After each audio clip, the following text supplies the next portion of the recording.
Richard Dawkins একবার বলেছিলেন, পৃথিবীর সব মানুষই নাস্তিক। পৃথিবীর ইতিহাসে মানুষ হাজার হাজার ঈশ্বর কল্পনা করেছে। আপনি তাদের 999 জনকে প্রত্যাখ্যান করেছেন। জিউস, ওডিন, রা, থর, আহুরা মাজদা, মিত্রা কিংবা আরো অগণিত ঈশ্বরকে আপনি বিশ্বাস করেন না। যে যুক্তিতে আপনি পৃথিবীর সকল ঈশ্বরকে প্রত্যাখ্যান করে মাত্র একজন ঈশ্বরকে গ্রহণ করেছেন, সেই একই যুক্তিতে আমি আপনার ঈশ্বরকে প্রত্যাখ্যান করলাম। একবার একটি সাক্ষাৎকারে স্টিফেন ফ্রাইকে প্রশ্ন করা হয়েছিল, মৃত্যুর পর ঈশ্বরের মুখোমুখি হলে আপনি কি বলবেন? তিনি উত্তর দেন, আমি ঈশ্বরের মুখে থুতু ছিটিয়ে বলবো, ক্যান্সার, শিশুদের হাড়ের ক্যান্সার। এটা কি ধরনের রসিকতা? আপনি এত বড় মহাবিশ্ব বানাতে পারলেন, অথচ একটা নিষ্পাপ শিশুর শরীরে এত বড় রোগ ঢুকিয়ে দিলেন। আপনি স্রেফ একজন ফ্রাস্ট্রেটেড সাইকোপ্যাথ, একজন স্যাডিস্ট এবং অহংকারী দানব, যে মানুষের গোলামি পাওয়ার জন্য মুখিয়ে থাকে। যিশু বা কোনো নবী যদি আজ মডার্ন আমেরিকার কোনো রাস্তায় দাঁড়িয়ে দাবি করতেন যে তিনি রুটিকে মাংসে রূপান্তর করতে পারেন এবং তার সাথে ঈশ্বরের সরাসরি কথা হয়, তবে সমাজ তাকে কোনো পবিত্র গ্রন্থের লেখক বানাতো না। তাকে সোজা মেন্টাল হসপিটালে পাঠিয়ে অ্যান্টিসাইকোটিক ড্রাগ দেওয়া হতো।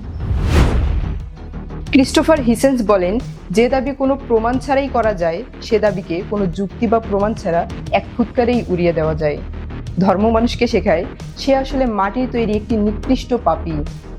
আবার একই সাথে তাকে বোঝায় এই মহাবিশ্বের ট্রিলিয়ন ট্রিলিয়ন গ্যালাক্সির সৃষ্টিকর্তা স্পেশালি তারই বেডরুমের চয়েস নিয়ে সারাদিন দুশ্চিন্তা করছেন। এর চেয়ে বড় হিপোক্রেসি আর নার্সিসিস্ট মেন্টালিটি কি হতে পারে? লরেন্স ক্রাউস বলেছিলেন, আপনার শরীরের প্রতিটি পরমাণু একসময় কোনো না কোনো নক্ষত্রের ভেতরে তৈরি হয়েছিল, আর সেই পরমাণুগুলো আপনার শরীরে আসার আগে নক্ষত্রটিকে বিস্ফোরিত হতে হয়েছিল। ধর্ম বলে যিশু বা ঈশ্বর মানব সভ্যতার জন্য জীবন দিয়েছে। আরে, আপনার জন্য মহাকাশের নক্ষত্ররা জীবন দিয়েছে। যেখানে মহাকাশের নক্ষত্ররা সুপারনোভা বিস্ফোরণের মাধ্যমে আপনার জন্য সুইসাইড করছে, সেখানে আপনি পড়ে আছেন যিশুকে নিয়ে। How funny!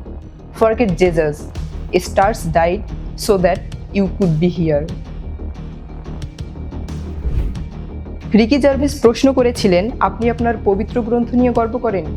পৃথিবীতে যদি আজ অলৌকিক উপায়ে সমস্ত বিজ্ঞান বই এবং সমস্ত ধর্মগ্রন্থ ধ্বংস করে দেওয়া হয়, তবে ঠিক 1000 বছর পর বিজ্ঞানের বইগুলো হুবহু একই লজিকে, একই সমীকরণে ল্যাবে আবার তৈরি করা হবে। কিন্তু আপনার পবিত্র ধর্মগ্রন্থটি আর কখনো ফিরে আসবে না। সেখানে জন্ম নিবে সম্পূর্ণ নতুন কোনো জাদুকর বা কল্পকাহিনী।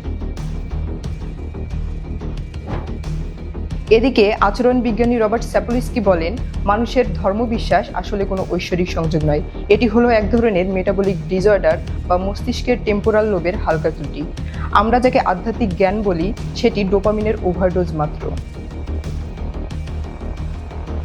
ভূমিকম্প, সুনামি, ক্যান্সার, জেনেটিক রোগ, এগুলো মানুষের পাপের বহু কোটি বছর আগে থেকেই পৃথিবীতে ছিল।